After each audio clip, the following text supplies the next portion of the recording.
Yeah, you read that right. Not only is Marvel Zombies actually out, but it's actually good. Despite Marvel putting $8 and a dream into the marketing, all 4 episodes released at the same time on Disney+.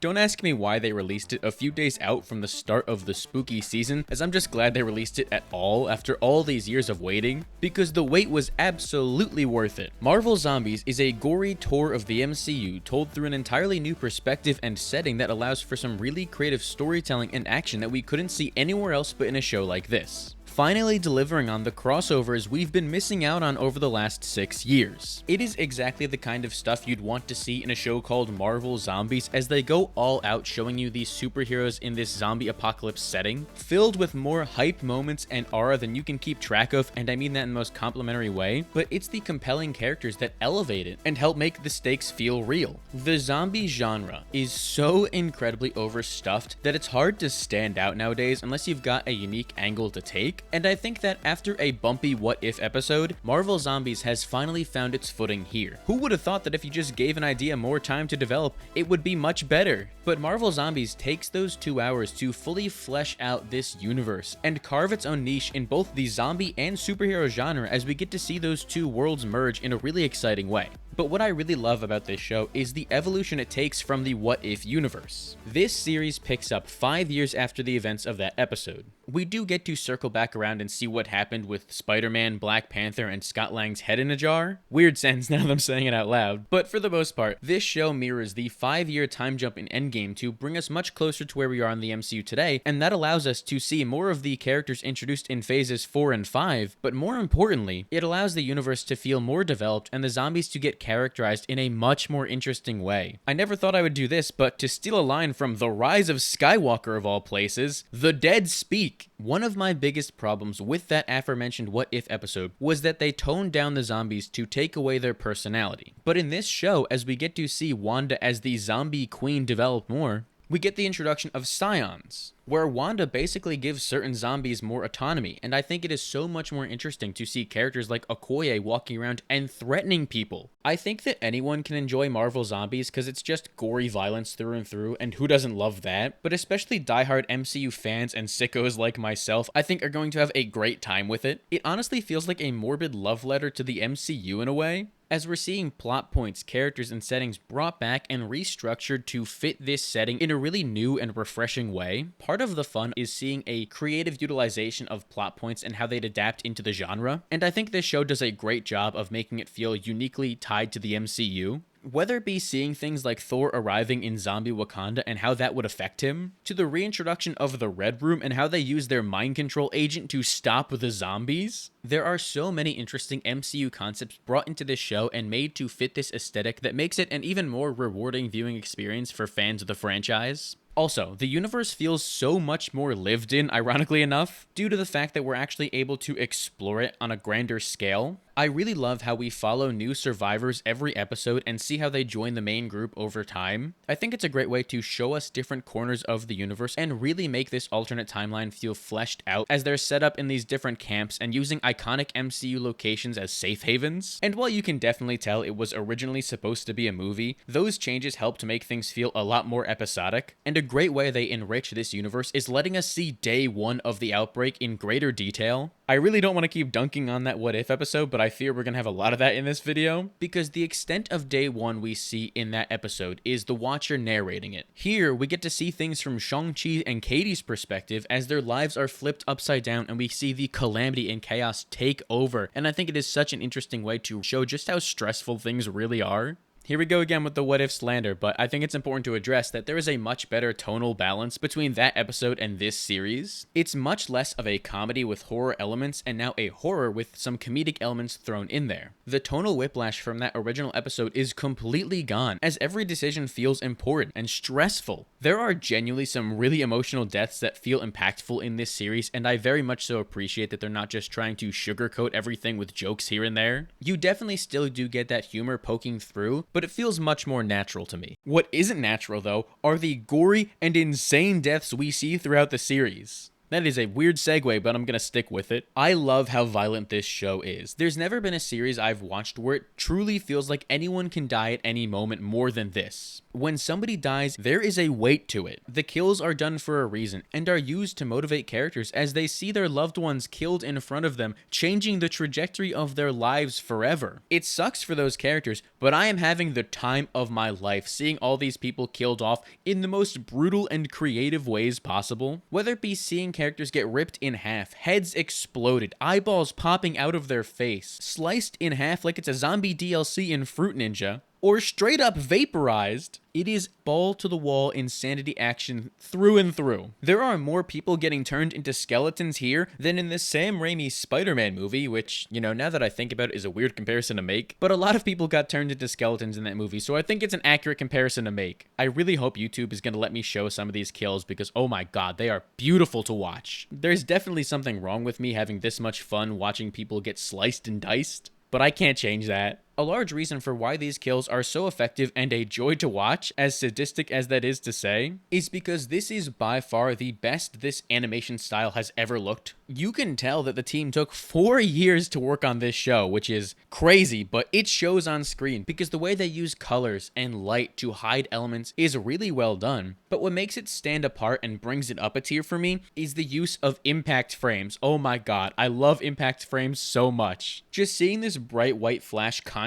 with the dark and gloomy atmosphere goes so hard and does a lot to accentuate the violence in this series. And then the hyper-realistic deaths are just the cherry on top to really make this series come together and earn the TVMA rating. All these years later, Marvel's in-house art style still isn't my favorite thing, but I can at least appreciate the fact that they have very much so improved it in Marvel Zombies, as it looks much more consistent and fits the aesthetic they're going for. But here's the thing. For as hard as this show goes, it's got its fair share of problems. There's for sure some plot holes and power inconsistencies, but I can look past that kind of stuff very easily, and the dialogue certainly isn't this series' strong suit, as it could feel very clunky at times. My issues mostly come in the finale, as it takes a really big swing, and I'm not sure if it pays off. It for sure won't if we don't get a second season of this with how the series ends on a massive cliffhanger, but also in the way that this show takes a hard left turn introducing a new concept in the finale that I don't think they have the most time to explore, and complicates things a little too much. As much as I'm trying to dance around this, I don't think there's a way I can properly dive into it without spoiling the entire thing, so I'm gonna save that for the spoiler section that will start in like 30 seconds. That sound good? But just know that I think this show is really engaging and worth the watch, and while the finale might have bit off a little more than it can chew, I would give Marvel Zombies a very respectable 8 out of 10. I had a great time watching it, and it's one of the coolest things Marvel has ever made.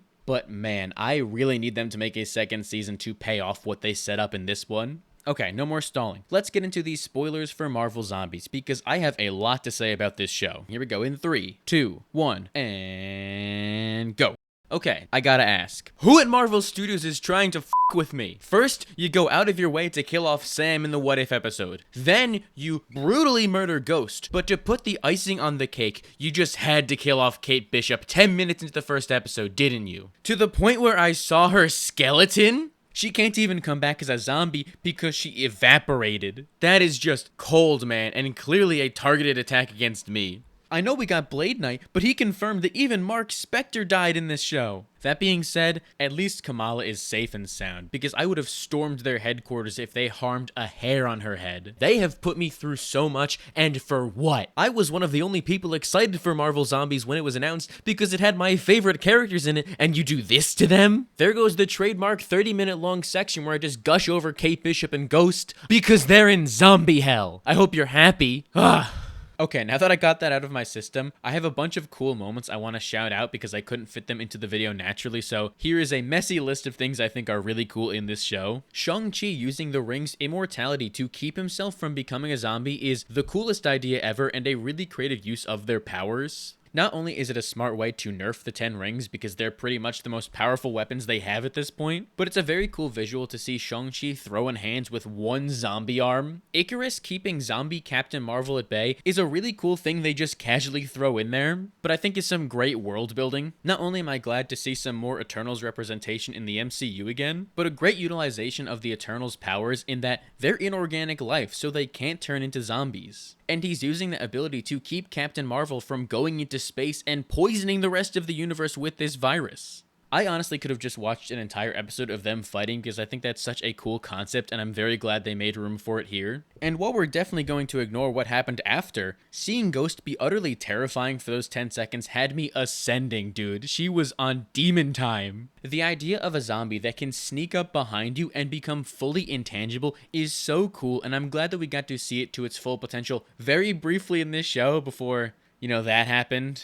Torture, just watching it again here. Get that off screen. Go away. Instead, let's talk about this brief shot of the Watcher. Hey, that was cool. I do love how it's basically a rite of passage for him to appear in every single animated Marvel show at this point. I'm always on the lookout for him, and I think it's very fun that he's still keeping up with this zombie story. Also, very big fan of how the raft is used in this show. The only meaningful times we've actually seen the raft in the MCU was in Captain America Civil War, and then again in Brave New World, but in Marvel Zombies, they're able to showcase the raft more, as we actually get to see it be a mobile base of operations, which goes crazy, but not as crazy as literally everything Zombie Namor did, okay? He was in God mode the entire episode. There was no zombie more terrifying than him in this. He felt like a ticking time bomb. From the moment we first saw him, he had such a screen presence, as I knew he was just about to arrive and ruin everyone's life, and he does just that. Cutting people in half like he's mowing the lawn. It is a beautiful sight to see. One other thing I wanted to shout out is very funny to me, being that they just threw Rintrah in here. The Green Minotaur side character from Multiverse of Madness who had no screen time in that film but still got a Funko Pop, and now gets more screen time in Marvel Zombies. You can really tell this show was conceptualized in 2021 with the characters they use in it, and I think it's very funny. Rintrah. Who would have thought he'd be in this? And kind of play an important role in the latter half of the show as he rescued Spider-Man, who, by the way, to flawlessly transition to my next point here, incredible across the board. I love that we're finally getting to see Spider-Man in a rated R setting like this.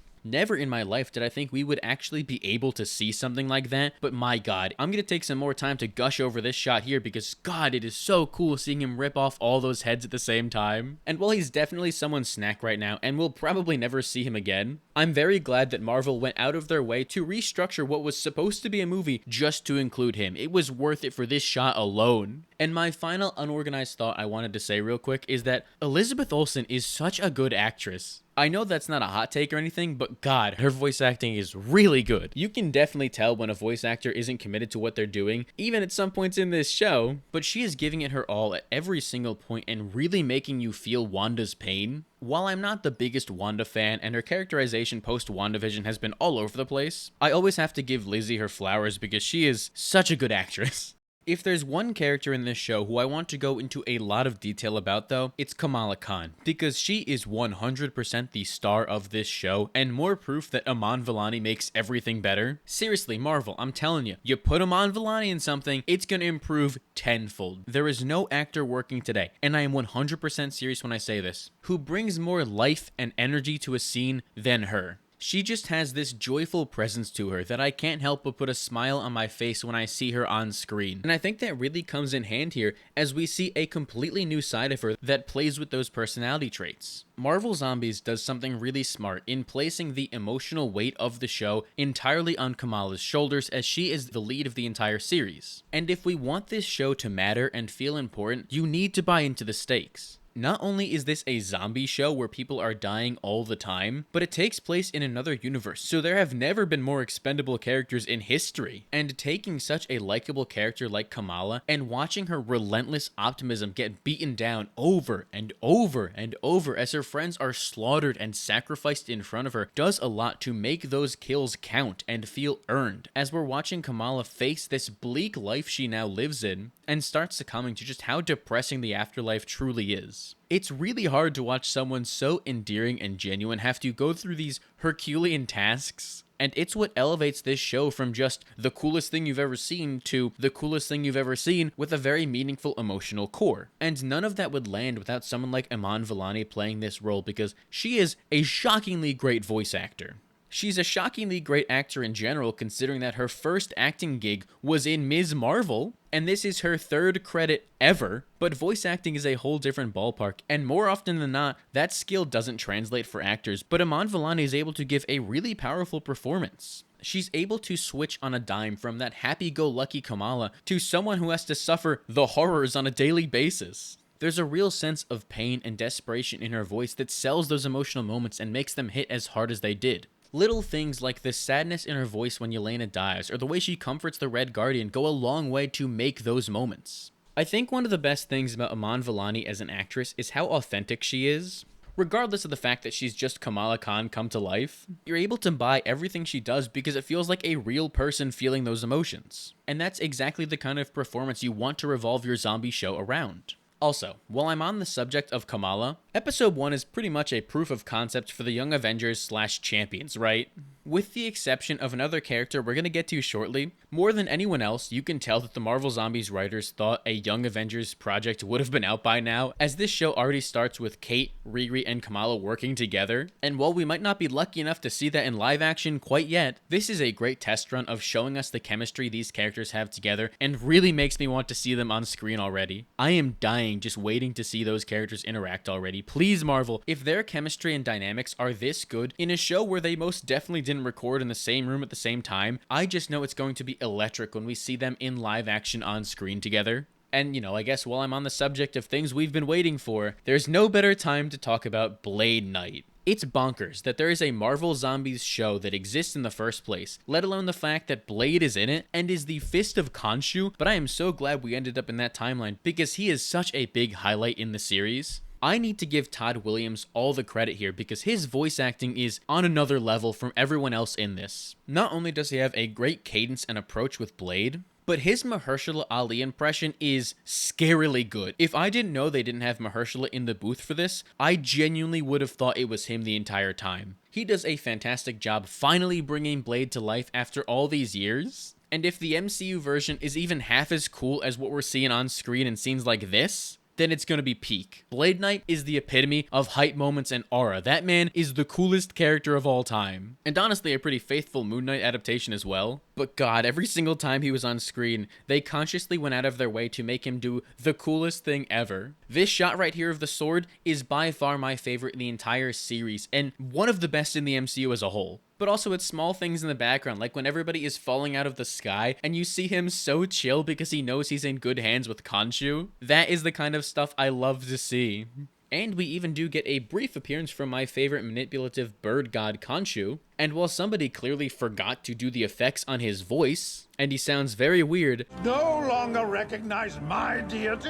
I was happy to see them leaning into the idea that people don't know if Khonshu is real or not, as Valkyrie and Blade are the only people able to see him, while the rest just think he's Blade's imaginary friend. Those are the kind of Moon Knight elements I always love to see, and it's really fun watching them mix with the Blade mythos, and the brief glimpses we get of it. I love the way he's characterized with this calm and cool irreverence. So casual about everything, but when it's time to lock in, he is a menace on the battlefield. He's stealing literally every single scene, whether it be dialogue and the way he's making references to his vampirism and being a fist of Khonshu, or the way he's killing people. He is incredible to watch, and by far one of the best things happening in this show. I swear every single time he was on screen, I actively did the sitting up motion, because I knew I was about to see the coolest thing I've ever seen. Also, was not expecting him to die in this show, let alone like that. He was such an influential character all 4 episodes, and then he just gets this brutal, unceremonious death as zombie Thor just vaporizes him and we see his skeleton slowly melting away. That caught me completely off guard, and I think is a great example of a good shock value death. Taking a character who was effectively untouchable the entire season and killing him off in the final moments to raise the stakes and show just how terrifying the odds are. While he might not be the proper MCU Blade I have been dying to see, it's a great holdover as we have to wait a little bit longer until it's finally time for Blade to make his live action debut. I just hope that it's not much longer because they made an entire show expecting Blade to be out by now, and he's not. It's very funny, but also I'm getting desperate. Please give me Blade. Okay, now that we've gotten all that out of the way, I can finally talk more about the ending. It's the late game inclusion of an Infinity Stone infused Hulk that threw things off in the finale for me. Don't get me wrong, I think it's a really cool concept and looks incredible in this art style. Some of the best shots in this show revolve around the Infinity Hulk, but I also feel like it overcomplicates the season in a way that's almost distracting. As if they jumped the shark in a way. And I know it's weird to say a superhero and zombie project has moved too far away from realism, but in a show that spent the first 3 episodes stripping things back to a very grounded level, and seeing how these characters exist in a tense environment, it kind of feels like the ending undercuts that with this larger-than-life idea thrown in there that just solves everything. The first 3 episodes were spent trying to get a device into space that would effectively stop the zombie outbreak. And that was simply too good to be true. Which makes sense. I love the idea of a subversion and that everything these characters work towards was worth nothing at the end. And it forces them to get creative to try and solve this problem. But with the inclusion of the Hulk in this show, it just feels a little too convenient and contrived for me. It's a very blatant example of prioritizing hype moments and aura over storytelling. It just left more to be desired with the way the finale rolls out. While I'm not the biggest fan of how we get there, I do love the cliffhanger ending we have in this series as Wanda actually wins. But I just wish they were able to think of a more natural way for Wanda to get all this power. She's able to manipulate and convince Kamala that she's doing the right thing, effectively rewriting reality, when in reality itself, they're still living in that zombie hellscape. It sets up a very interesting second season that we better get or we're gonna have some problems. And I especially love how they set it up, as Wanda was basically foreshadowing this the entire series, putting Kamala in these flashbacks and dream sequences to basically give her this subliminal messaging that she's doing the right thing, easing her into the idea of a hostile takeover. And with how much Kamala has been beaten down over the course of the series, watching the rest of her friends die in front of her like that, it's a very justified decision on her end because she's left with no choice but to help Wanda rewrite reality. So I don't have any problems with the way the show ends. It's just with the Infinity Hulk stuff that is a very big swing and doesn't exactly land as well as I wish it did. Let's talk about a potential second season for a second though, because while I'm not very confident we're going to get it, the concept of WandaVision but zombies sounds like a genuinely compelling idea that I would love to see explored more. Having every single superhero, presumably across the globe, trapped in a hex where they think everything is fine as the zombies overrule everything, barring a few survivors, is a great Matrix-esque breaking out of this system, and I think that it would also allow them to introduce new characters we haven't seen yet, like the Guardians of the Galaxy. They've been off-world this entire time, and with the timeline of Infinity War, if they manage to survive their encounter with Thanos without the Avengers' help, it just makes sense for them to go investigate Earth, especially because that's where they knew Rocket went, and he got eviscerated maybe worse than anyone else. This shot is gnarly, especially the way his skull bounces on the ground like that. So I would love to see the Guardians of the Galaxy come to Earth and help Riri break everyone out of this system, and maybe even find a way to undo this apocalypse. It would also be cool to see characters like the Defenders appear in this show, now that Marvel is openly embracing them in Daredevil Born Again. Especially someone like Luke Cage. I am dying to see how someone with indestructible skin would handle a zombie apocalypse. He feels like he should be the key to all of this, and I think it would be so cool to see him lead a group of survivors, and maybe that's how they can explain why Daredevil is still alive, because he had Luke Cage's protection or something. And maybe Danny took everybody to the mystical city of Kunlun. I don't know, I'm just spitballing here. But if I could just pitch one last team I want to see, it's the Fantastic Four. Maybe it could be something like the virus goes multiversal at one point and we can see it bleed over into their dimension, because I would love to see how they handle something like this. Especially considering the fact that I'm pretty sure they'd all basically be invulnerable to this. Mr. Fantastic is the only one I'm unsure about, but historically in the comics, his elastic skin can't be punctured quite easily, so I think it would be really fun to see them enter this setting. And it just fuels my Fantastic Four world domination agenda, so I am happy with that.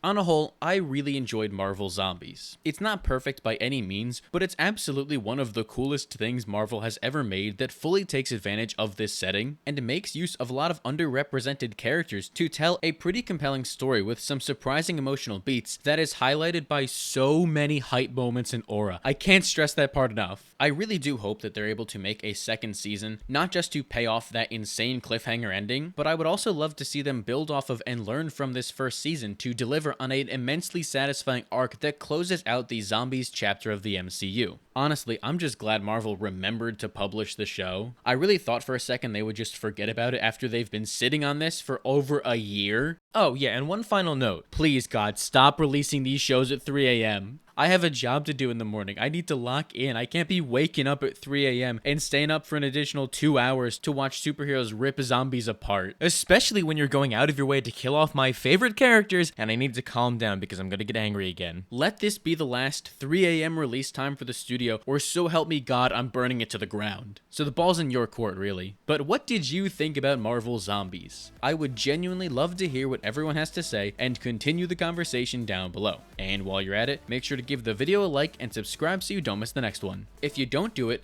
I'm gonna unleash the zombie apocalypse. Yeah, that's right. I've been holding on to the zombie virus the entire time, so unless you want to start craving brains, I encourage you to subscribe. They don't taste very good. Don't ask how I know that.